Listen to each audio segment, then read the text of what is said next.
Si tu recherches ce qu'on ne t'a jamais raconté à l'école et dans les médias, tu es au bon endroit. Bienvenue sur Grandeur Noire.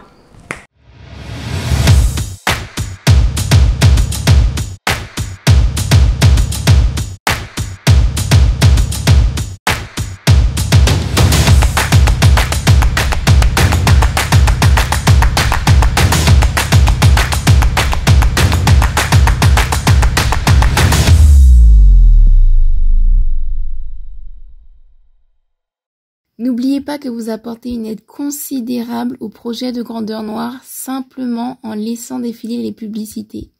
Merci d'avance et bon visionnage. Merci, ce sera mon premier mot pour cette vidéo. Merci. Merci de faire confiance à Grandeur Noire. Merci de croire au projet de documentaire L'Afrique qu'on ne nous montre pas. C'est un documentaire qui va se faire sous la forme d'une série avec plusieurs épisodes. Et vraiment, on a atteint ce palier, cet objectif de 65 000 €. Donc ça y est, on a réussi. L'autre nouvelle, c'est que ce n'était que le premier palier parce que comme je vous l'ai indiqué dans la vidéo précédente, j'y connais rien en documentaire, en cinématographie et j'ai très mal évalué le coût réel d'une série documentaire. Donc véritablement, on est dans un premier palier qui va nous permettre déjà de partir, faire un premier épisode, peut-être même, j'espère qu'on aura les fonds pour faire au moins 2-3 épisodes. Mais il faudra continuer à alimenter cette cagnotte pour qu'on puisse arriver au terme de tous les épisodes qui sont prévus. En sachant que ces épisodes ont une cohérence dans leur construction, vous commencez à connaître un peu ma façon d'aborder les choses sur Grandeur Noire. C'est pour ça que mes vidéos sur YouTube sont longues, c'est parce qu'il y a une démonstration qui est construite avec des arguments, des illustrations. Ça prend un certain temps de dénouer des choses, des nœuds qui ont été insérés dans nos esprits pendant plusieurs centaines d'années. Donc ça va être également une démonstration sur plusieurs épisodes qui vont faire un ensemble, le documentaire, un ensemble qui va prouver que l'Afrique n'est pas ce que l'on croit, elle est bien plus. Et surtout qu'elle est beaucoup plus positive qu'il ne paraît dans les médias de masse. Nous sommes plus de 3000 personnes à avoir participé à la cagnotte et je vous assure que si nous qui avons déjà participé à la cagnotte, nous donnons régulièrement 2 € tous les mois ou tous les 2 mois, je vous assure que les épisodes vont tous pouvoir être filmés, réalisés, montés, sous-titrés et bien sûr diffusé. Donc voilà, la première chose que je vous invite à faire, c'est de continuer à participer à cet effort commun. Et la deuxième chose, c'est d'en parler autour de vous, que ce soit vos amis, vos collègues, votre famille, ou que ce soit sur les réseaux, WhatsApp, Instagram, Facebook, tout ce que vous pouvez utiliser pour relayer, faire connaître le documentaire et sa cagnotte, eh bien n'hésitez pas. Autre information Grandeur Noire, nous avons commencé le recrutement de l'équipe. Donc s'il vous plaît, faites tourner l'annonce suivante. Rejoins l'équipe Grandeur Noire. Dans le cadre du tournage de la série documentaire L'Afrique qu'on ne nous montre pas, l'équipe de réalisation recherche un opérateur de prise de vue qui puisse maîtriser une caméra, un Ronin et un drone, un opérateur de prise de son qui ait des notions en images et un chef monteur qui ait sa propre station de montage. Les exigences sont d'être bilingue français-anglais avec au minimum un niveau intermédiaire. Il faut également une expérience dans le milieu du documentaire, une expérience de 3 ans minimum. Et puis, il faut être disponible à partir de août 2020. Donc, si vous correspondez à un de ces profils, eh bien, envoyez votre CV accompagné d'une lettre de motivation et de liens vers vos démos à l'adresse grandeurnoire.office@gmail.com. Si par contre, vous n'êtes pas vous-même concerné directement, mais que vous connaissez dans votre entourage des personnes qui puissent répondre à ce profil, eh bien montrez-leur cette annonce et surtout donnez-leur l'adresse grandeurnoire.office@gmail.com. Merci beaucoup à tous. Voilà, vous êtes à jour sur les dernières nouvelles Grandeur Noire. J'ai mon nœud à nœud qui est bien accroché, donc on peut entrer dans le vif du sujet.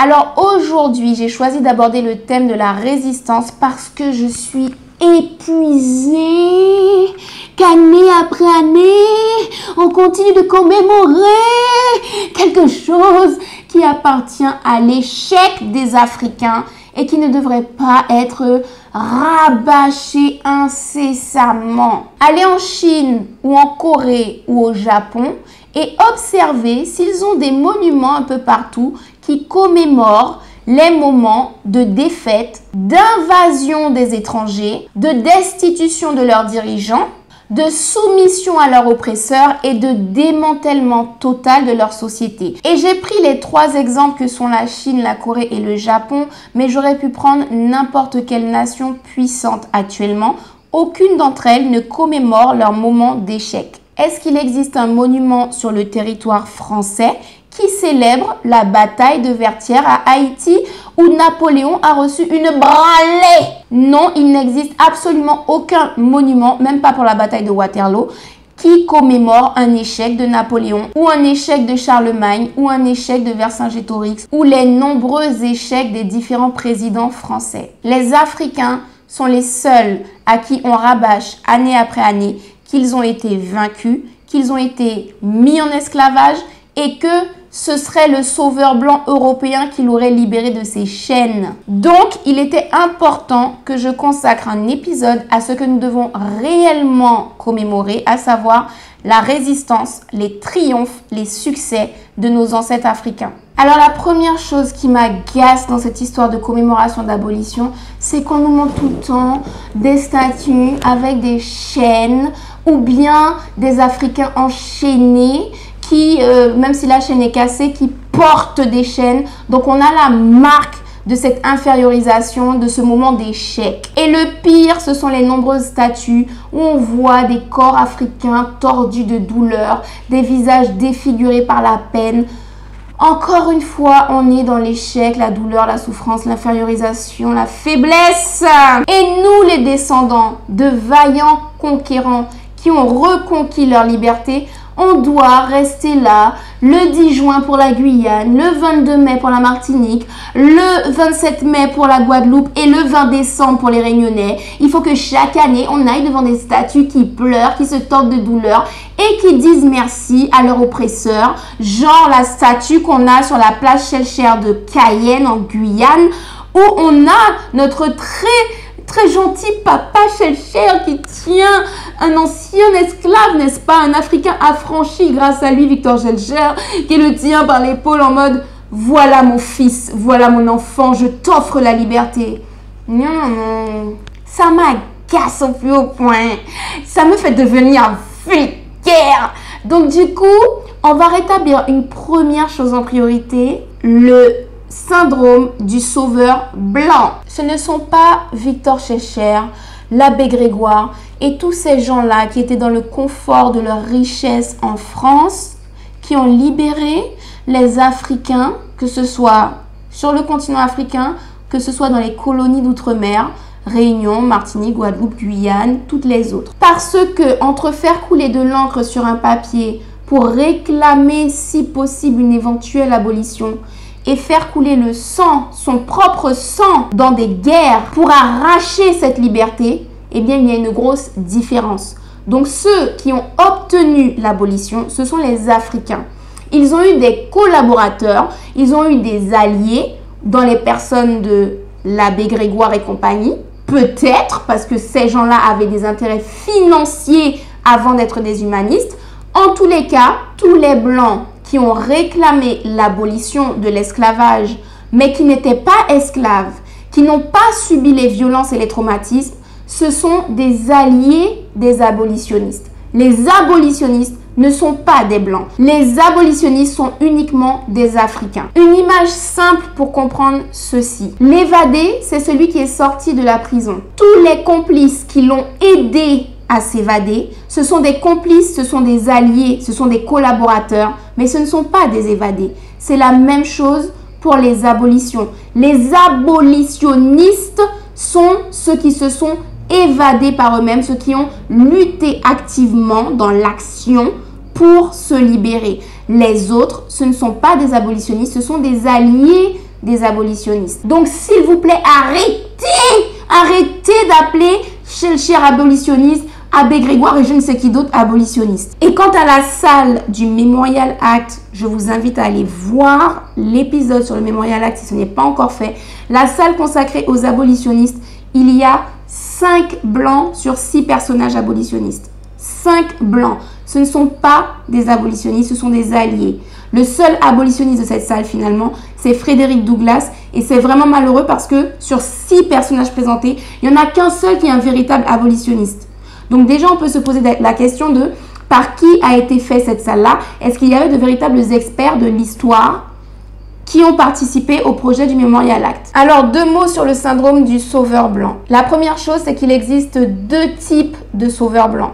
Le premier, c'est ceux qui n'en sont pas, qui savent, qui sont conscients qu'ils ne sont pas des sauveurs blancs, mais qui se font passer pour des sauveurs pour pouvoir atteindre certains autres intérêts qui souvent sont financiers. Le deuxième type de sauveurs blancs, ce sont les gens qui sincèrement pensent aider les autres parce qu'ils ont été conditionnés depuis leur plus jeune âge à travers l'école, depuis les petites classes, à travers l'église, à travers les médias, à travers tout leur environnement, le paradigme qui est prôné dans leur environnement, les discours qu'ils entendent, ils se pensent meilleurs que les autres, inconsciemment, au-dessus des autres, inconsciemment. Et ce fait-là n'est pas de leur faute. Ils sont programmés. Depuis les petites classes, on leur dit que les explorateurs sont leurs ancêtres, les inventeurs sont leurs ancêtres, les innovateurs actuels sont de leur pays, de leur nation, de leur origine. Les personnes les plus riches, les plus savantes, celles qui ont fait évoluer le monde,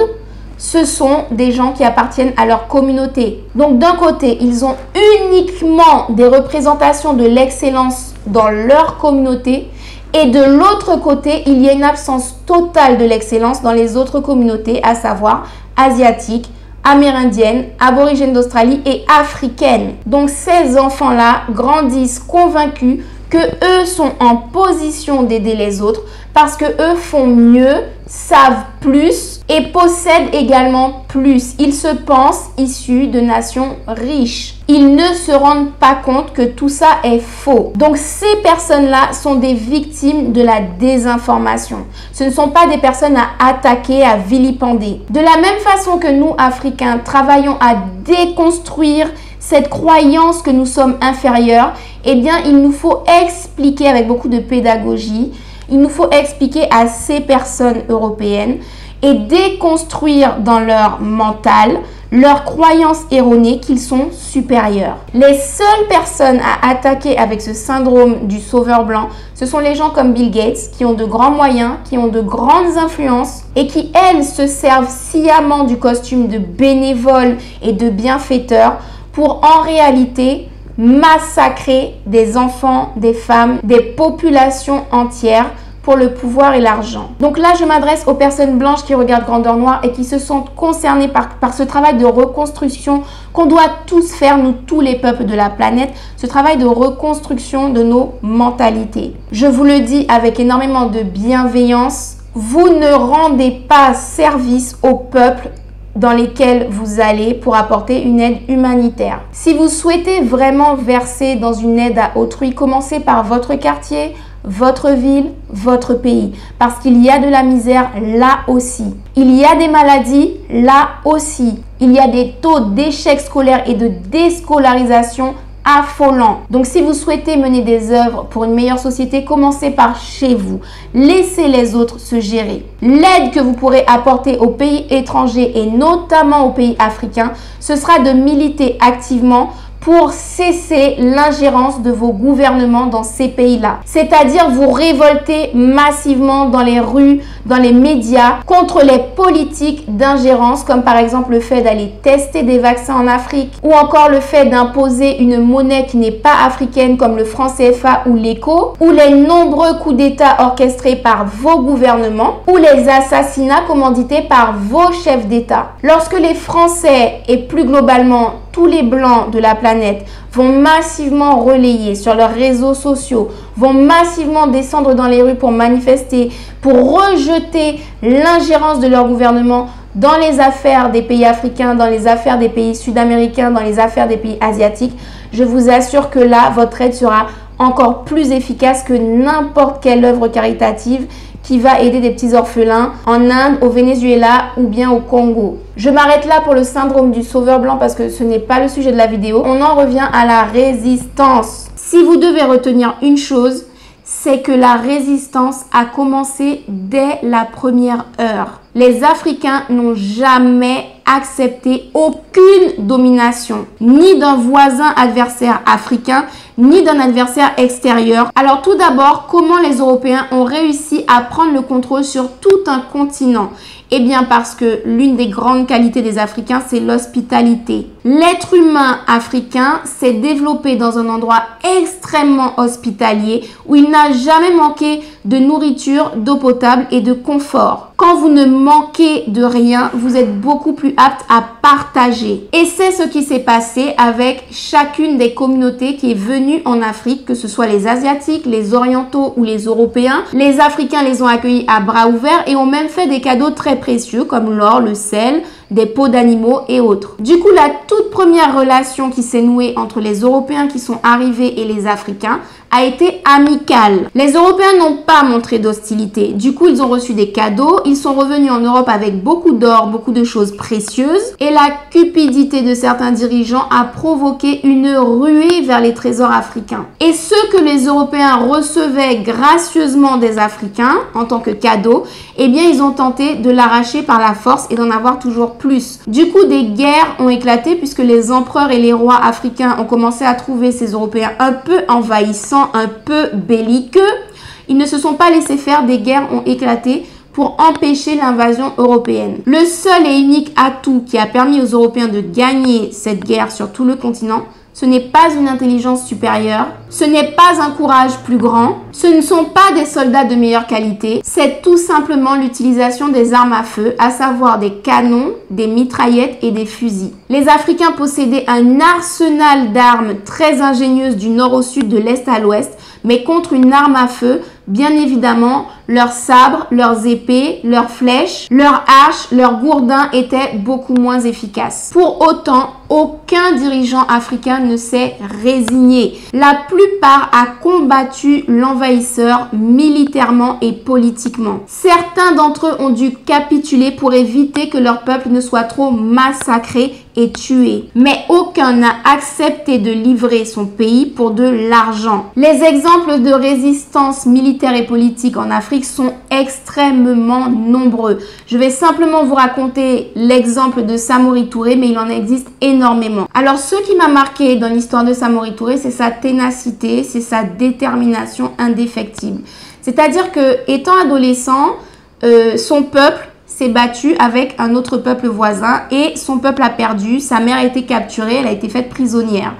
Et il s'est offert en échange de sa mère pour sauver la vie de sa mère. Il a demandé aux adversaires d'échanger sa vie contre celle de sa mère, ce qui a été acté. Donc, il a été décidé que Samori Touré allait servir l'armée adverse pendant 7 ans et sa mère, au bout de ces 7 ans-là, serait libérée. Donc, c'est ce qui s'est passé. Sauf que Samori Touré était extrêmement intelligent, donc il s'est révélé être un stratège militaire de génie. Et du coup, il a gravi les échelons militaires jusqu'à devenir le chef de l'armée adverse. Et en tant que chef de cette armée, il n'a connu aucune défaite. Il a agrandi l'empire.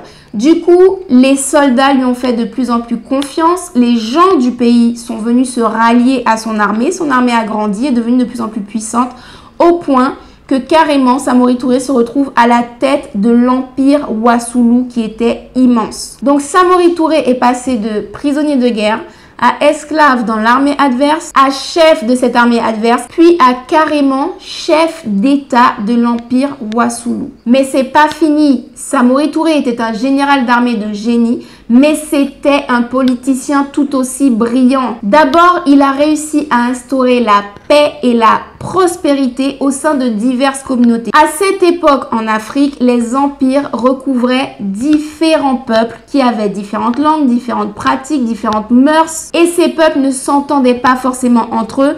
C'est tout à fait normal, c'est l'histoire des êtres humains. Vous prenez la Chine, c'était auparavant différents petits royaumes qui se jouxtaient, qui étaient voisins, qui ne s'entendaient pas et qui ont passé des millénaires à se faire la guerre. Pareil pour l'Europe. Vous prenez n'importe quel empire d'Europe, que ce soit Rome, Grèce. Alors la Grèce, c'est encore pire.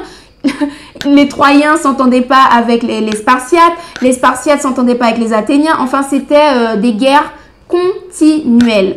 Donc c'est tout à fait normal. L'Afrique n'a pas plus de problèmes de guerre et de rivalité qu'ailleurs. Et Samori Touré a réussi à instaurer une véritable paix sincère pour que chacun se respecte, se comprenne. Et donc pendant des dizaines et des dizaines d'années, son empire va être prospère, serein et pacifique. Samori Touré était également un grand avant-gardiste puisqu'il va mettre en place un système d'école, un système de formation des jeunes. Et c'est là qu'arrivent les envahisseurs français. Et bien malgré la différence d'armement dont je vous ai parlé, Samori Touré, simplement avec ses stratégies militaires ingénieuses, va réussir à résister à l'invasion française pendant 15 ans.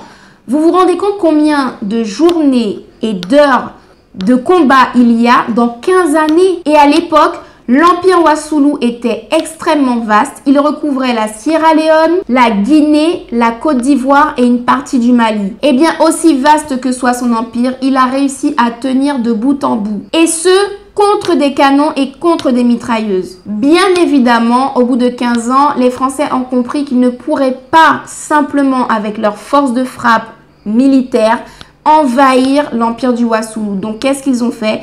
Ils ont mis en place la seule stratégie qui fonctionne pour eux, diviser pour régner. Les Français ont donc corrompu l'entourage très proche de Samori Touré avec des promesses d'argent et de pouvoir, notamment ses frères, et donc Samori a été trahi, capturé et exilé. Toujours est-il qu'il a tenu aussi longtemps qu'il pouvait et qu'il a résisté et protégé son peuple. Ne vous laissez pas avoir par la propagande totalement erronée qui raconte que les rois africains vendaient leurs sujets aux esclavagistes. 99,9% des cas de rois, chefs d'État, empereurs africains ont résisté à l'envahisseur européen et ont fermement rejeté la forme d'esclavage que les Européens appliquaient en Amérique et dans la Caraïbe. Le 0,1% qui reste là de rois qui ont collaboré, déjà la plupart c'était pas des rois, c'était des personnes qui ont été placées par les Européens avec un système de coup d'État. Donc clairement, ils ont détrôné le roi qui les gênait et ils ont mis des pantins qui collaboraient avec eux et qui leur fournissaient des gens du peuple. Ça ne vous rappelle rien?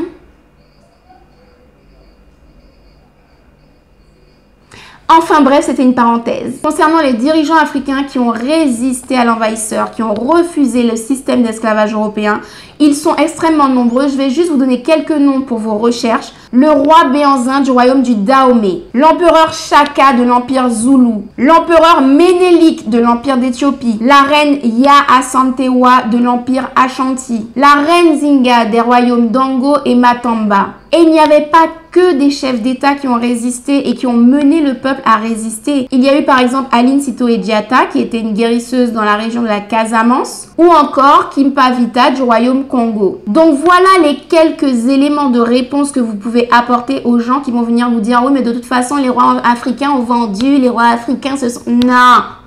Non!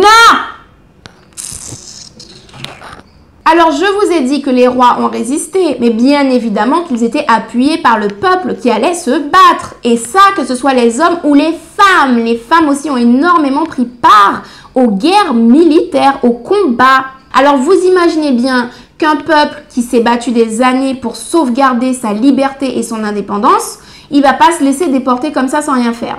Donc clairement, la résistance a continué au niveau des forts où étaient emprisonnés les Africains, mais également sur les bateaux pendant la traversée. Et sachez d'ailleurs que le ratio de bateaux qui quittaient l'Afrique et qui arrivaient sains et saufs en Amérique ou dans la Caraïbe était de 1 sur 2. C'est énorme en termes de pertes. Ça veut dire que 50% des navires qui étaient affrétés n'arrivaient jamais à bon port. Deux raisons à cela, soit les tempêtes, donc les intempéries, soit les révoltes des Africains. Et dans le cas des révoltes, soit le bateau était suffisamment près des côtes africaines et donc ils pouvaient retrouver leur liberté et retourner chez eux, soit le bateau était trop loin, ils ne savaient pas le manipuler, ils ne savaient pas non plus se repérer par rapport aux étoiles qui avaient totalement changé du ciel qu'ils connaissaient. Et donc le bateau se perdait, toutes les personnes à bord mouraient de faim, ou bien encore du fait de ne pas savoir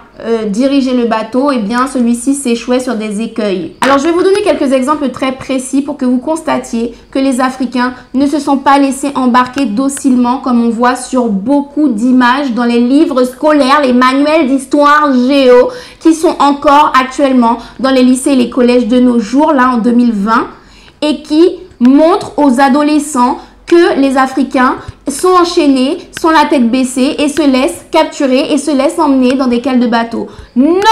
En 1751, le navire Willing Mine, qui était au mouillage sur un fleuve de Sierra Leone, est incendié par les captifs. Et ils réussissent tous à rentrer chez eux.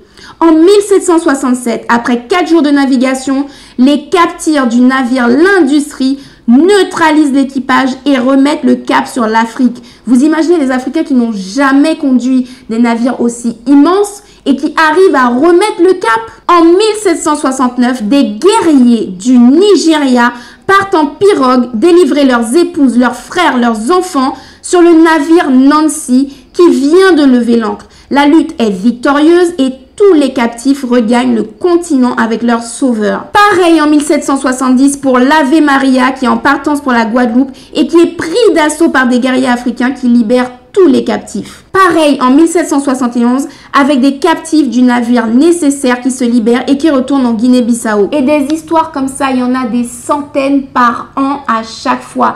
Et ça, ce sont juste les navires dont on a retrouvé le chargement et donc les carnets de bord. On a retrouvé les notes de l'équipage, on a retrouvé des traces. Mais imaginez-vous le nombre de navires où on n'a jamais connu l'histoire de ce navire, mais les Africains captifs se sont libérés. Alors, si vous souhaitez en savoir plus sur les mutineries des Africains pendant la traversée vers l'Amérique, je vous recommande de consulter les journaux de bord qui sont disponibles dans le répertoire des expéditions négrières françaises au XVIIIe siècle. C'est un recueil de Jean Métas qui a rassemblé des centaines d'archives, c'est-à-dire les journaux de bord, mais également les livres de comptes qui recensaient le nombre d'Africains par cargaison. Et bien évidemment, est-ce que cette information sur les mutineries des Africains est présente au Mémorial Act de Guadeloupe?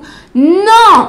Et certainement pas dans la pièce consacrée aux navires négriers, pièce dans laquelle on ne peut voir malheureusement que une bataille de pirates, de flibustiers, de corsaires blancs qui s'attaquent entre eux. Mais il n'y a rien concernant les Africains qui se sont courageusement rebellés avec tous les risques que ça comportait et surtout qui ont réussi. Alors une autre forme de résistance sur les bateaux était le suicide. Donc dès qu'il y avait une opportunité, eh bien une femme se jetait à l'eau avec son bébé ou une femme enceinte se jetait à l'eau. Il y a eu tellement de femmes qui se sont jetées par-dessus bord pour ne pas que leur enfant connaisse le cauchemar dans lequel elles étaient plongées, que carrément les navires négriers ont dû mettre en place un système de filets de protection qui empêchait, quand on emmenait les Africains se dégourdir les jambes et voir un peu de soleil, eh bien on les empêchait de passer par-dessus bord avec un système de filets tout autour du bateau. Alors ceux qui n'ont pas trouvé une occasion propice pour se révolter sur les navires et ceux dont les révoltes ont échoué, eh bien ils ont atterri en Amérique ou dans les îles de la Caraïbe. Et il ne faut pas croire que là, ils sont allés dans les plantations, ils ont accepté de travailler comme ça du jour au lendemain, ils sont arrachés à leur vie, à leur famille et ils acceptent sans mot dire. Non, il y a eu énormément de formes de résistance, que ce soit sur les plantations ou en dehors. Les 5 principales sont la guerre des marrons, c'est ce qu'on connaît le mieux, c'est ce qui est le plus médiatisé. Il y a eu une guerre plus discrète, c'est celle du sabotage sur les plantations. Toujours sur les plantations, il y a eu les insurrections de captifs. Ensuite, il y a eu la préservation des traits culturels. Et la 5e, elle n'est pas à négliger, c'est la résilience, c'est-à-dire la capacité à survivre à des conditions de vie abominables. Alors pour le marronnage, c'est vrai qu'on en parle beaucoup, mais on rentre très peu dans les détails. C'était extrêmement dangereux, mais surtout c'était pénible au quotidien de vivre en tant que marron. Alors dans la Caraïbe, il y a eu énormément de marronnage parce que le milieu s'y prêtait, à savoir que c'était plein de forêts très denses et inextricables. Il y avait également beaucoup de montagnes, comme en Jamaïque par exemple, et ces montagnes représentaient une localisation idéale puisqu'on pouvait voir le danger arriver de loin. Alors retenez que partout où il y a eu des Africains déportés pour devenir des esclaves, il y a eu des marrons. D'ailleurs, d'où vient ce mot marron? Ce n'est pas la couleur de peau. Ça vient du terme espagnol cimarrón, qui signifie indomptable, sauvage. Et donc ce terme a été utilisé par les esclavagistes espagnols et répandu par la suite parce que tout simplement, ce sont les Espagnols les premiers à avoir mis en place le système d'esclavage et à avoir ramené des Africains en Amérique. Et les Africains qui n'avaient pas réussi à contrôler, à maîtriser et à garder en esclavage, eh bien ils les ont appelés les sauvages, les indomptables, c'est-à-dire cimarrón. Et cimarrón est devenu marron. Donc chez les francophones, quand les Africains se sont évadés et ont établi des campements extrêmement bien organisés, on parle de marronnage. Eh bien, ce marronnage a existé dans toutes les sociétés où l'esclavage a été établi. C'est-à-dire qu'il n'existe aucun endroit au monde où les Africains aient été mis en esclavage et qu'ils aient accepté ça de façon docile. Et il existe des sociétés de marrons qui ont survécu au temps et aux attaques des esclavagistes, notamment en Guyane avec les communautés Bushinengue, qui sont diverses. Il en existe au moins 6 en Guyane. Si je ne me trompe pas, les Aluku, les Djuka, les Kwinti, les Kotika, les Paramaka, les Saramaka. J'espère que je n'ai oublié personne. Il y en a encore davantage au Suriname. Et l'histoire de ces Bushinengue, ce sont des Africains qui ont été déportés au Suriname, mais qui se sont enfuis des plantations et qui ont recréé un mode de vie à eux, typiquement africain, en Guyane, sur les rives de la Guyane, puisque avant c'était le plateau des Guyanes, il n'y avait pas de frontières européennes. Donc le Guyana, le Suriname, la Guyane actuelle, tout ça c'était un même plateau où il existait les mêmes communautés amérindiennes et c'est ensuite que les frontières ont été faites. Donc le Guyana, le Suriname, la Guyane, c'est le même plateau, très souvent avec le même climat, la même végétation, les mêmes animaux. Du coup, les Bushinengue ne se sont pas souciés de savoir s'ils étaient au Suriname ou en Guyane. Ils se sont juste enfuis des plantations et ils ont traversé l'eau parce que l'eau fait perdre leur odeur, par exemple, et les chiens cessent de les suivre. Donc, ils ont traversé le fleuve Maroni. Ils se sont retrouvés du côté qui est actuellement la Guyane française, qui à l'époque était juste une forêt pour eux. Et ils se sont installés le plus loin possible de ces plantations qui appartenaient à des Hollandais. Du coup, ils ont bâti et prospéré. Et aujourd'hui, du côté guyanais, eh bien, les Bushinengue sont disséminés tout le long de la rivière Lawa, qui est en amont du fleuve Maroni. Donc, les sociétés Bushinengue ont conservé énormément de traits culturels et ils ont notamment développé des langues sur des bases africaines. Donc, soit des termes européens, hollandais, portugais, français, anglais ont été africanisés, soit la structure grammaticale correspond aux structures grammaticales de certaines langues africaines. Partout où il y a eu l'esclavage par les Européens, il y a eu des sociétés marrons. Et certaines de ces sociétés ont survécu jusqu'à nos jours, notamment en Guyane avec les Bushinengue, mais aussi en Jamaïque où on les appelle les Maroons, ou encore au Brésil où ces villages marrons étaient appelés quilombos. Alors concernant la résistance des marrons, je vais vous prendre l'un de mes exemples préférés, celui de Nani à la Jamaïque. Elle était issue de la société Ashanti qui était une société particulièrement fière, digne et combative. Elle avait été aussi formée à l'art de la guerre parce que chez les Ashanti, il y avait une parité parfaite. Il n'y avait pas de différence.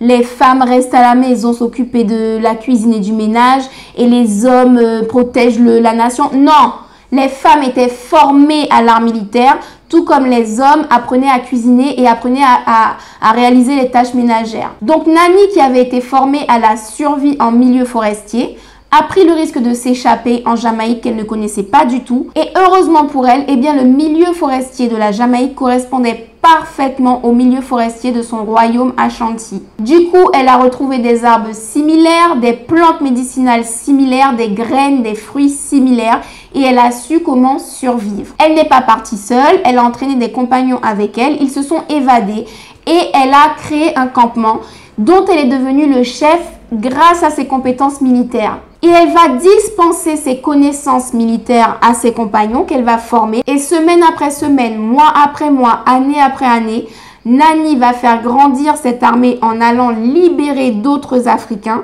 qui au fur et à mesure vont grossir ses rangs. Entre parenthèses, c'est plus de 800 Africains que Nani est allée libérer. C'est juste énormissime. Et quelle stratégie militaire Nani a mis en place? Tout d'abord, le fait de localiser ses campements dans des endroits en hauteur où elle pouvait voir les esclavagistes arriver avec leurs troupes et en même temps dans des endroits très difficiles d'accès comme par exemple des corniches où les troupes anglaises étaient obligées de procéder en file indienne parce que c'était étroit et qu'il y avait un ravin. Du coup, les troupes de Nani avaient juste à les viser avec des flèches un par un et à les faire tomber dans le ravin.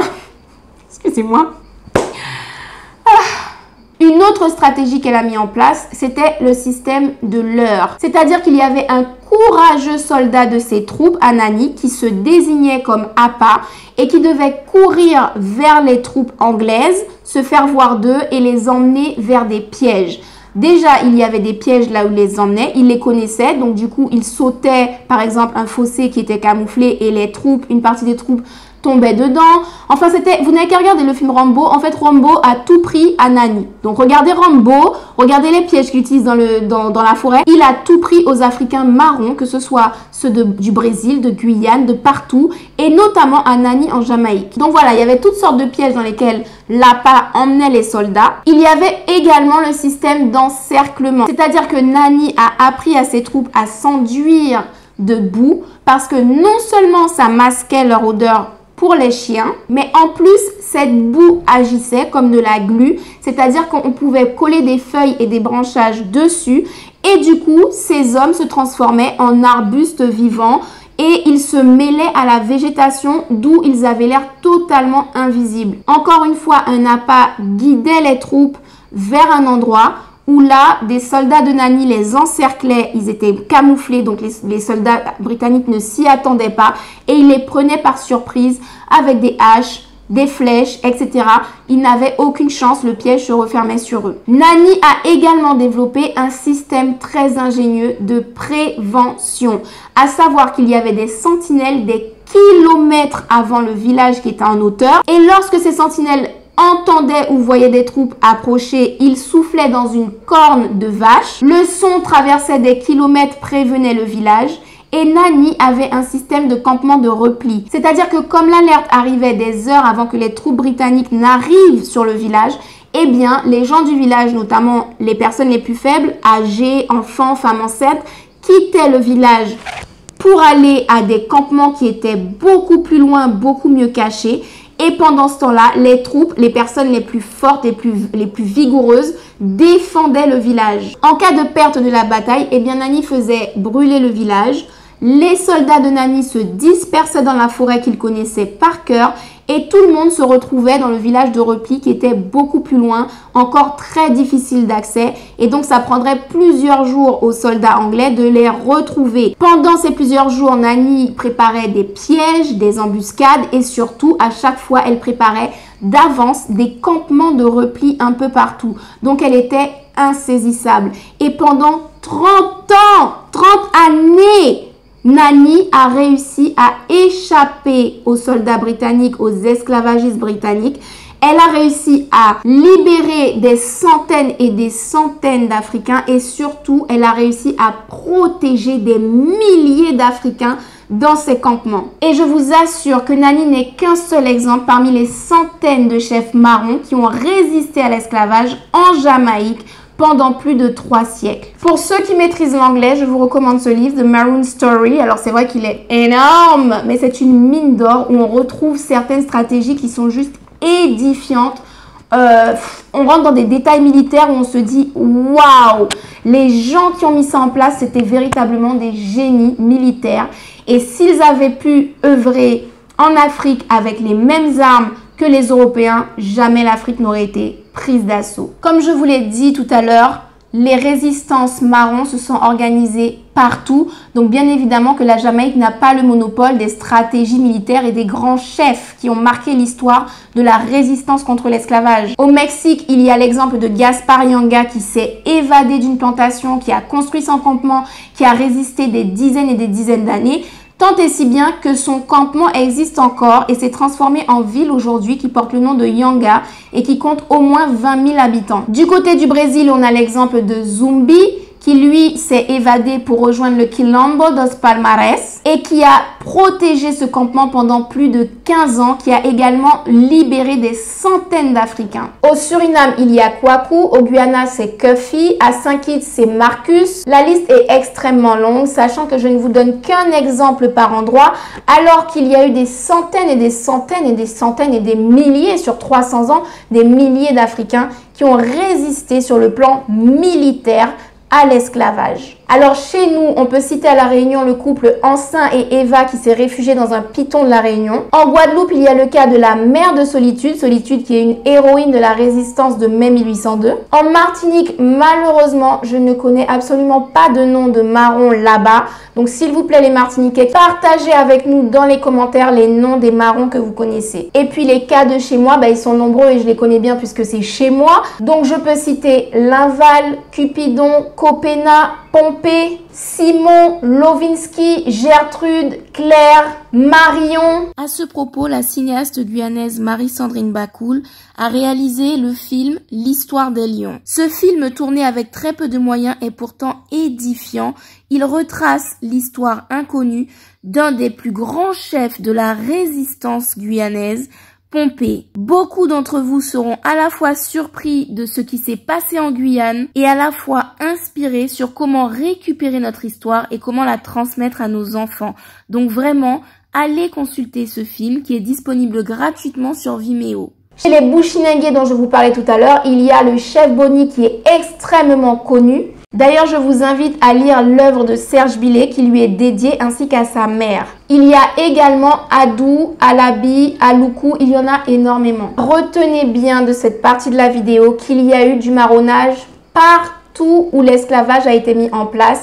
Il y a eu des chefs, certes, mais toutes les personnes qui étaient entraînées par ces chefs étaient également des héros de la résistance. Alors le marronnage, c'est une résistance militaire, mais il existait d'autres formes de résistance, comme je vous l'ai dit, et notamment sur les plantations, il y avait le sabotage. Et il ne faut surtout pas croire que les Africains et les Africaines qui sont restés travailler sur les plantations ont eu le choix et ont simplement préféré le confort d'avoir une case, un lit à manger. Non! Partir en forêt était extrêmement mortel. Dans la plupart des cas, les évadés terminaient morts, empoisonnés par un serpent ou un scorpion, dévorés par un jaguar ou un autre prédateur du même genre, ou tout simplement morts de soif ou de faim. Je ne sais pas si vous avez déjà entendu le récit des personnes qui se sont perdues en forêt plusieurs jours ou plusieurs semaines, qui ont été retrouvées.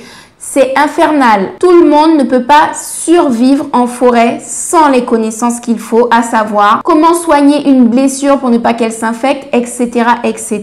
Sans compter le fait de ne pas réussir à se repérer et de se perdre. Donc soit on revient sur ses pas au niveau de la plantation et on se fait attraper, soit on se perd dans une autre direction mais on ne retrouve jamais de quoi boire ou manger et on finit mort de faim. Donc il y avait tout un tas de façons de mourir en s'évadant. Et l'instinct de survie qui est humain et qui est plus fort que le reste a fait des milliers d'Africains et d'Africaines rester sur les plantations plutôt que d'aller braver la mort en s'évadant. Seuls les Africains et les Africaines qui avaient des connaissances du milieu forestier, qui avaient des connaissances concernant la survie, ont réussi leur évasion. Mais ce n'est pas parce que certains ont dû rester pour survivre qu'ils ont abandonné l'idée d'accéder un jour à la liberté et surtout qu'ils ont accepté la domination de l'esclavagiste. Donc des milliers d'esclaves se sont livrés à une résistance tout à fait discrète qui est le sabotage.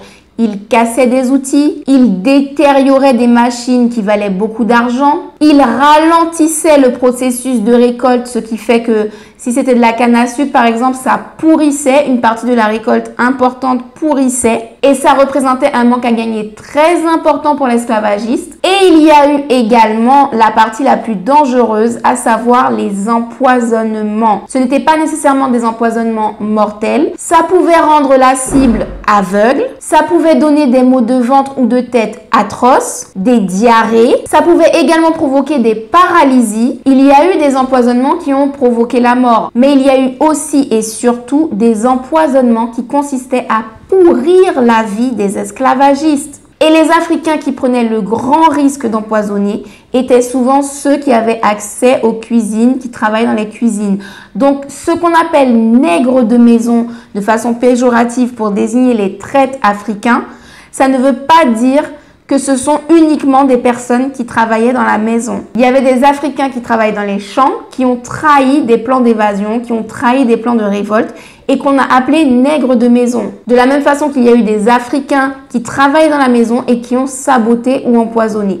Donc en fait, nègre de maison, c'est une expression tout à fait générique pour désigner le collaborateur qui aide la maison, la famille du maître. Alors s'il vous plaît, plus d'amalgame. Les Africains qui travaillaient dans les maisons n'étaient pas nécessairement des traîtres et surtout, ils n'étaient pas nécessairement mieux traités que les Africains qui étaient dans les champs. Notamment les femmes qui travaillaient en tant que cuisinières, nourrices, qui nettoyaient les vêtements, qui nettoyaient les pièces.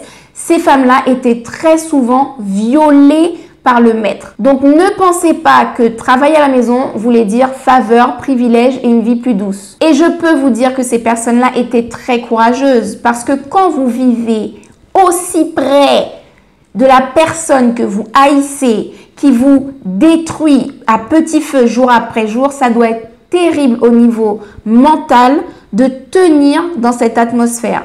Avec tous les jours, le maître, on le voit de près, il nous parle, on entend sa voix, alors qu'il nous viole, alors qu'il nous bat, alors qu'il nous séquestre, alors qu'il vend nos enfants les uns à la suite des autres. Et d'ailleurs, il fallait un courage immense pour prendre le risque d'empoisonner un membre de la famille ou toute la famille. Parce que si l'empoisonnement tournait mal, imaginons qu'il veuille donner la mort et que les personnes survivent, eh bien c'était des heures et des jours de torture, de mutilation en tout genre et souvent ça se terminait par la mort. Donc ce n'était pas quelque chose qu'on faisait à la légère et il fallait être extrêmement courageux pour se livrer au sabotage. Pareil pour ceux qui ont saboté en ralentissant le travail des champs ou bien en cassant du matériel, il y avait des représailles, il y avait des sanctions, il y avait des tortures.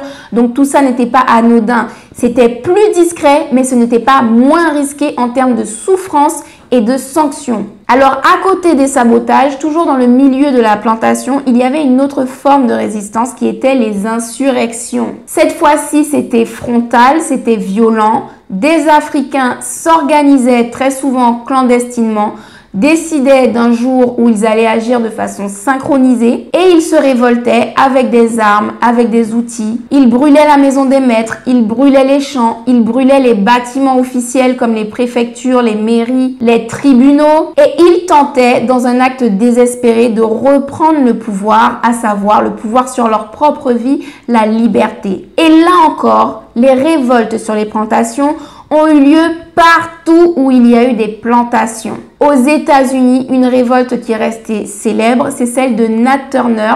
Le film existe, il s'intitule Birth of a Nation et je vous recommande de le regarder. En Guyane, il y a eu énormément de révoltes. Malheureusement, comme c'était une grande humiliation et que souvent il y avait des pertes du côté français, eh bien les esclavagistes se sont bien gardés de raconter en long et en large leurs défaites et leurs humiliations.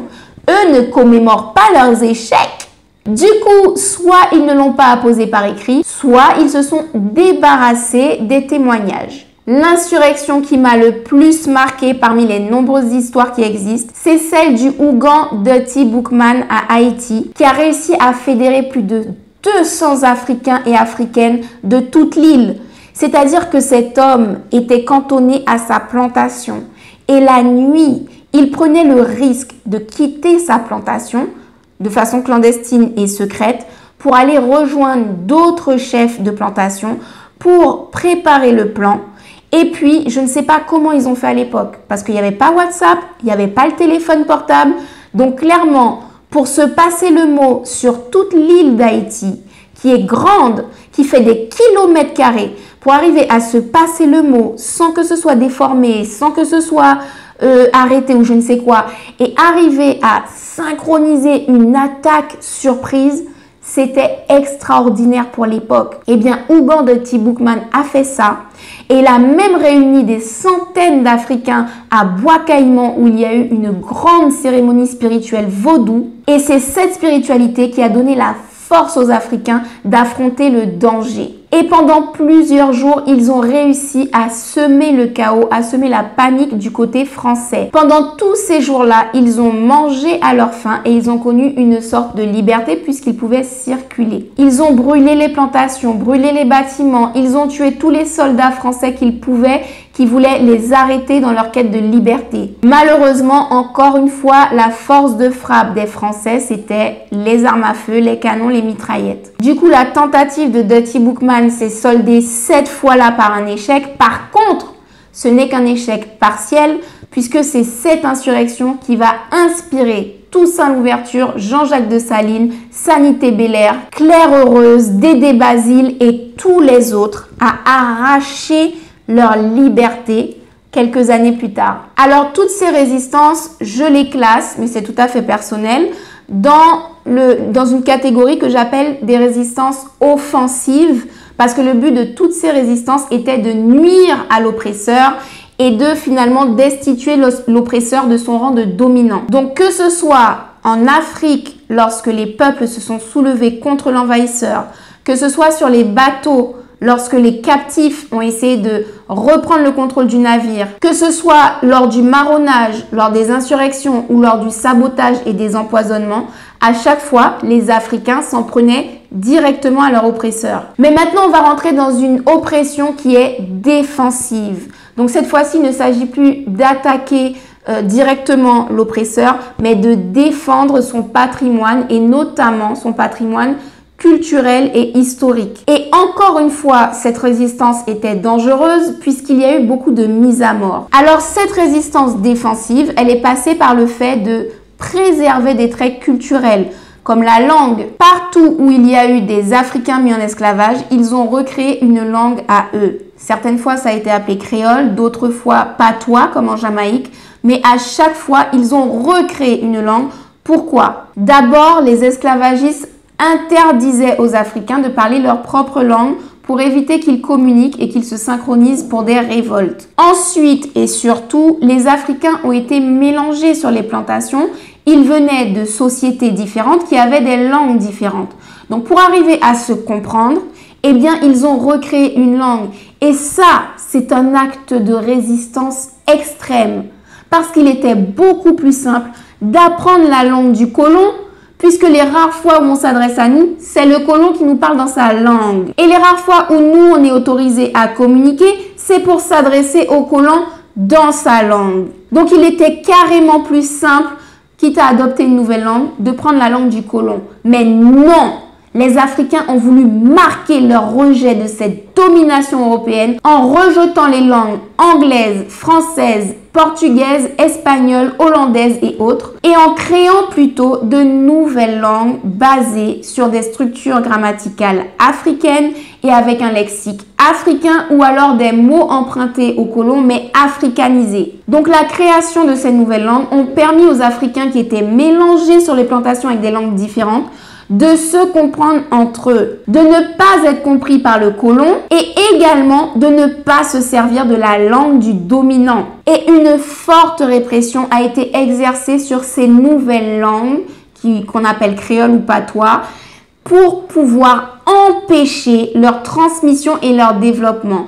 Alors, il y a même eu des mises à mort, mais il y a eu aussi des tortures, des mutilations. Et cette répression a perduré tellement dans les esprits que nous sommes nombreux de la génération des 30, 40, 50, même 20 ans à avoir entendu nos parents ou nos grands-parents nous interdire de parler le créole chez nous, dans la maison. C'était considéré comme vulgaire, comme un manque de respect, comme la langue de la rue. Et ces langues qui ont été dévalorisées pendant des siècles, on se moquait des personnes qui les parlaient, on les considérait comme des illettrés alors que c'est une langue à part entière. Et surtout, on les interdisait jusqu'à présent dans les structures officielles, à savoir mairies, etc. Dans nos territoires d'outre-mer, vous ne voyez pas des pancartes en créole de chez nous. À savoir qu'en Guyane, il existe des pancartes dans certaines administrations ou même à la poste, ou voilà, il existe des pancartes en créole haïtien. Parce qu'on considère que voilà, les étrangers ne maîtrisent pas le français, donc ils ont besoin de certains affichages dans leur langue. Mais nous, les Guyanais, Il n'y a pas de pancarte en Aloukou ou en Djouka ou en créole guyanais. Donc là encore, on remarque que Haïti a gagné. Parce que je peux vous assurer que j'ai voyagé dans des endroits dans le monde et j'ai vu des pancartes en créole haïtien. Allez en Afrique du Sud, allez à Miami, vous allez être reçu à l'aéroport, il y aura du créole haïtien qui va vous dire bienvenue. Donc là encore, ils ont gagné sur le plan de la linguistique. Les Haïtiens ont leur langue et cette langue est reconnue dans des pays totalement étrangers à Haïti. Et c'est un des combats que nous devons continuer, le combat de la langue, de faire accepter et intégrer nos langues dans nos propres peuples, dans nos propres esprits. Que ces langues soient respectées, parlées, écrites, utilisées. Et ce n'est pas grave si la langue évolue et que le créole d'aujourd'hui n'est pas le même que le créole d'il y a 40 ans ou d'il y a 80 ans. C'est une langue, elle bouge, elle vit, elle se développe, elle se transforme et c'est normal, ça veut dire qu'elle va bien. Donc, les gangans qui me regardent, ne vous inquiétez pas si vous entendez des mots anglais dans le créole guyanais, si vous entendez des nouvelles expressions que vous ne connaissez pas. L'essentiel, c'est que cette langue continue de perdurer et d'être parlée dans les nouvelles générations, ok? Alors, les formes de résistance culturelle ont été très nombreuses. Les connaissances médicinales, lorsqu'on sait, par exemple, je vais parler pour la Guyane que je connais, que telle plante qui s'appelle atumo ou que telle plante qu'on appelle mélisse ou la citronnelle ou chichima ou vinaigré ou ceci ou cela a telle vertu, eh bien quand on connaît ces vertus-là en 2020, c'est nécessairement que la connaissance a été transmise depuis très longtemps. Ça veut dire que ces connaissances ont résisté à l'esclavage qui a essayé d'effacer ces connaissances. Alors bien évidemment, les savoirs traditionnels qui ont pu être préservés ont été beaucoup mieux préservés chez les communautés d'évadés qui ne sont pas restés dans l'esclavage et dans les interdictions. Donc chez les Bushinengue, chez les Maroons de la Jamaïque, chez les communautés Quilombos du Brésil, on va retrouver énormément de traits culturels qui sont quasiment intacts depuis l'Afrique. Notamment l'architecture des maisons, le mode d'alimentation et d'ailleurs certaines recettes qui ressemblent énormément, que ce soit par le nom, par les ingrédients, par le moment où on le mange. Eh bien, il y a des recettes qui sont tout à fait similaires avec de l'huile de palme et qu'on retrouve dans des pays comme le Gabon, la Côte d'Ivoire, le Sénégal. Les tenues vestimentaires aussi, certaines ont été préservées. Le maquillage, les bijoux, les coiffures, la structure familiale, l'organisation politique du clan, les objets rituels, les croyances spirituelles, les contes, les paroles des chansons, certains personnages mythologiques comme Mamandilo, qu'on appelle aussi Mami Wata, ou encore l'araignée Anansi, les sculptures, les proverbes, les rites de puberté, l'héritage africain qui a pu être préservé dans certains endroits de la diaspora est juste énorme, mais surtout il est extrêmement précieux. Donc il faut que notre génération s'attelle à préserver ça. Et cette préservation va passer par la valorisation de tout cet héritage pour que les nouvelles générations ne l'abandonnent pas au profit de cultures étrangères. Et souvent, on ne se rend pas compte que ce que nous méprisons de nous-mêmes, de notre culture, de notre histoire, est grandement admiré par des peuples extérieurs, des peuples étrangers. Allez aux États-Unis avec une pali bushinengue, c'est-à-dire une pagaie qui est sculptée, qui est peinte en art timbé. Allez avec ça aux États-Unis et vous verrez jusqu'à combien de milliers de dollars vous pouvez vendre ça. Donc nous avons de l'or entre les mains, mais ce qui se passe à chaque fois, c'est que les étrangers viennent, ils trouvent ça intéressant, ils y voient la valeur que nous ne voyons pas et ils le commercialisent. Ils en font des porte-clés, des paréos, des tableaux, des livres, tout un tas de choses qu'ils vendent, avec lesquelles ils font de l'argent. Sur cet argent récolté, absolument rien ne revient aux communautés qui ont inspiré tout ce travail-là. Et c'est valable aussi pour les Amérindiens, n'est-ce pas? Et donc ça, la communauté source n'en profite pas, d'autres communautés viennent, se font de l'argent dessus. Et le temps qu'on comprenne, il y a une véritable industrie qui s'est développée sur ça et qui rapporte des milliards. C'est exactement ce qui s'est passé pour le cheveu crépus. Les perruques ont été inventées en Afrique pendant l'Antiquité. dans le royaume de Kemet. Les Africains ont inventé la perruque et aujourd'hui, les Africains sont ceux qui alimentent l'industrie de la perruque, de la lace, de la wig, du rajout, appelez ça comme vous voulez. Mais il y a des milliards qui quittent les poches des Africains pour aller dans les poches des Asiatiques et des Européens chaque année. Donc, il serait temps que nous sachions voir la valeur commerciale de ce que nous possédons, que nous le valorisions et que nous l'exploitions. Alors, la dernière forme de résistance dont je vais vous parler aujourd'hui concernant la période de l'esclavage, il s'agit de la résilience. C'est-à-dire la capacité à survivre à des douleurs physiques extrêmes et à des traumatismes psychologiques. Ils ont survécu aux maladies qui ont été importées en Afrique par les Européens. Ils ont survécu à la capture où on a blessé certains autres qui ont survécu aux blessures alors qu'ils n'ont pas reçu de soins. Ils ont survécu aux conditions de transport effroyables entre l'Afrique et l'Amérique ou la Caraïbe. Des mois dans des cales de bateaux minuscules, suffocantes. Et donc, il y avait des espèces d'étagères sur lesquelles on allongeait les Africains pour gagner en termes d'espace. Et ils restaient là sans bouger plusieurs jours dans la même position inconfortable avec le tangage, je ne sais pas comment ça se dit, mais le fait que le navire soit secoué dans tous les sens parce qu'on est en haute mer, il y a des vagues. Et on ne les sortait peut-être qu'une ou deux fois par mois pour éviter les escarres, pour éviter qu'ils s'engourdissent et qu'ils s'ankylosent. Mais sinon, ils étaient pendant des jours et des semaines dans la même position. Alors, si celui de l'étagère au-dessus était malade, avait le mal de mer au début du voyage, eh ben, il vous vomissait dessus. Et vous aviez à peine la liberté de mouvement de pouvoir éviter son vomi, surtout si vous étiez de face et que ça vous arrivait dessus. Oui, c'est la réalité. Et je ne parle même pas des cadavres, des gens qui finissaient par mourir de leurs blessures qui n'avaient pas été traitées et dont le corps se décomposait, ça attirait les vers. Enfin, c'était abominable. Et nos ancêtres ont survécu à ça pendant des semaines, parfois des mois. Ils sont arrivés traumatisés de ça. Ils ont trouvé la force en eux de croire qu'il y aurait autre chose après, de mieux. Et donc, ils ont trouvé la force de travailler sous les fouets, la torture, le viol, les séparations des familles et de survivre.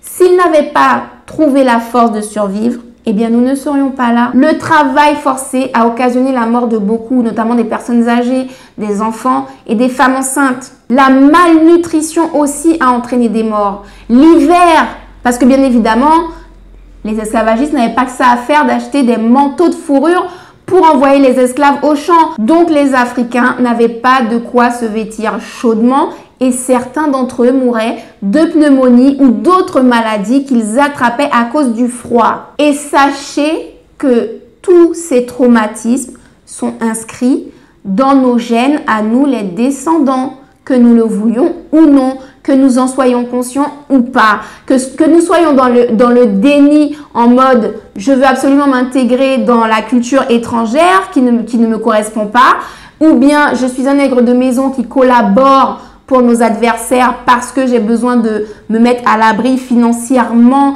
ou d'écraser les autres avec du pouvoir, avec un semblant de pouvoir ». Peu importe votre mentalité, votre situation, dans vos gènes, il existe les traumatismes de l'esclavage qui sont inscrits. Surtout si vous appartenez à la diaspora africaine, mais également c'est inscrit dans les gènes des Africains, puisque eux ont vu leurs compatriotes se faire enlever, capturés, blessés, tués sous leurs yeux. Et c'est un traumatisme aussi. Sans compter qu'il y a eu également de l'esclavage en Afrique. Oui, il y a eu l'esclavage en Afrique aussi. Il y a eu des camps de concentration en Afrique aussi. Alors aujourd'hui, on n'aura pas le temps d'en parler, mais il y a énormément d'ouvrages qui abordent ces sujets-là. Donc nous sommes un peuple traumatisé, en souffrance psychologique. Et clairement, ça ne nous aide pas d'aller chaque année dire l'abolition de l'esclavage devant des statues de chêne ou des statues de nos ancêtres en pleine souffrance. Ça ne nous aide pas de ressasser ça, clairement. Je vous assure qu'une victime de viol, elle va peut-être aller une fois sur le lieu de son agression pour exorciser certaines choses, mais elle ne va pas revenir là chaque année pour commémorer son viol. Clairement, si elle le fait, ce sera considéré comme malsain par la plupart des psychiatres et psychologues et psychanalystes qui existent. Donc, savoir ce qui s'est passé pendant l'esclavage, oui. Commémorer nos ancêtres, leur résilience, leur courage, leur résistance, oui. Mais pleurnicher année après année sur le fait que nous ayons perdu cette guerre contre les Européens et que nous ayons passé 300 ans dans un état de soumission et de faiblesse, non. Ce qui est appelé abolition n'est pas une abolition, mais une évolution de l'esclavage. À savoir que le travail forcé se fait différemment, les coups de fouet et la terreur ont pris une forme différente. Donc, l'oppression a pris une autre forme. Les interdictions, pareil, ont pris une autre forme qu'on appelle censure. Donc, on nous a dit qu'on a le droit de parler nos langues, qu'on a le droit de dire ce qu'on veut, la liberté de parole. Mais dès qu'on aborde certains sujets, on est censuré par YouTube, par Instagram, par Facebook, etc. Du coup, comme la domination n'a pas totalement cessé, et bien nécessairement la résistance n'a pas cessé non plus. Parce que les Africains vont toujours refuser la domination et l'oppression tant qu'elle sera là, quelles que soient ses formes. Donc aujourd'hui, la résistance moderne qui existe a pris le relais de la résistance des marrons, des insurrections sur les plantations, du sabotage, pour continuer la lutte contre les formes de discrimination qui continuent d'oppresser les Africains du monde entier, que ce soit les Africains qui sont sur le sol africain ou les Africains de la diaspora. Alors pour en revenir à mon propos principal de la vidéo, à savoir d'arrêter de commémorer les pseudo-abolitions qui n'en sont pas, mais plutôt de commémorer la résistance, la résilience, la force de nos ancêtres, force mentale, force physique, force de caractère. C'est ça que nous devons commémorer le 22 mai en Martinique, le 27 mai en Guadeloupe, le 10 juin en Guyane et le 20 décembre à La Réunion. Désolée, je ne connais pas les dates en Kanaki et pour les autres colonies de l'outre-mer. Mais toujours est-il que ces histoires de commémorer le 10 mai, crime contre l'humanité, tout ça c'est de l'hypocrisie. On détourne notre attention du véritable propos qui est notre ténacité, notre refus éternel de se soumettre à quelconque domination. Donc ce ne sont pas des statues qui sont pliées de douleur sur lesquelles il faut aller se recueillir. Ce sont les statues de force et de triomphe de nos héros de la résistance. C'est la statue de Gaspar Yanga au Mexique à Veracruz. C'est le monument qui célèbre la bataille de Vertières à Haïti. Ce sont les statues de Joseph Ignace Solitude et Louis Delgrès en Guadeloupe. C'est la statue des femmes de Bassam en Côte d'Ivoire qui marchent contre l'oppression en sachant que même si elles ne sont pas armées, on va leur tirer dessus. Ce sont devant ces statues que nous devons nous rassembler. Donc je vous le dis, j'espère que 2020 sera la dernière année pour ceux d'entre vous qui auront été se recueillir devant des chaînes et devant des positions de souffrance et de soumission. On n'en veut plus. C'est la force qu'il nous faut représenter, c'est la force qu'il nous faut célébrer. Parce que c'est cette force-là dans laquelle nous devons puiser pour nous-mêmes devenir forts ou rester forts pour continuer de lutter jusqu'à ce que l'oppression ne soit plus. Et sachez, ceux qui me regardent et qui ne sont pas dans la mouvance d'émancipation, de liberté, de justice, d'équilibre, d'harmonie, eh bien sachez vous, mes adversaires, parce que c'est contre vous que je lutte quand je rétablis certaines vérités, sachez que tant que l'oppression, la domination et l'injustice va durer, il y aura des gens pour résister, il y aura des formes de résistance. Sur ce, je termine cet épisode avec beaucoup d'émotion en vous encourageant dans les formes les plus humbles de résistance que vous pouvez avoir chez vous, dans votre foyer, dans votre petite vie individuelle. Je vous encourage à mener cette résistance, à continuer cette résistance, à persévérer, que ce soit dans votre milieu professionnel, associatif, familial, amical, quel que soit, résistez, résistons. Donc voilà, nous sommes un peuple qui avons la résistance encodée dans nos gènes, ça ne nous quittera jamais. Donc nous résisterons, peu importe ce à quoi nous ferons face comme difficulté, comme interdiction, comme danger. nous résisterons. Je vous remercie d'avoir regardé l'épisode dans son ensemble. Si vous y avez appris certaines choses, eh bien partagez avec les gens que vous savez que ça intéresse. N'oubliez pas de continuer à soutenir la cagnotte. N'oubliez pas de continuer à faire circuler l'annonce de recrutement pour le documentaire. Et je termine avec un grand remerciement à Neu, ce créateur martiniquais qui est vraiment très talentueux et qui mérite que vous alliez jeter un œil sur son travail. Ça va vous prendre que quelques secondes. Cliquez sur le lien qui est juste dans la barre d'infos. Neu, regardez ce qu'il fait. Ça peut être une super idée cadeau originale. Donc voilà, merci Neu de m'accompagner épisode après épisode et merci à vous d'être toujours aussi bienveillant, aussi positif dans les commentaires, de toujours enrichir la section commentaires avec des apports de ci, de là, de choses que je n'ai pas pris le temps de dire parce que les vidéos sont déjà longues. Donc merci et je vous dis rendez-vous au prochain épisode.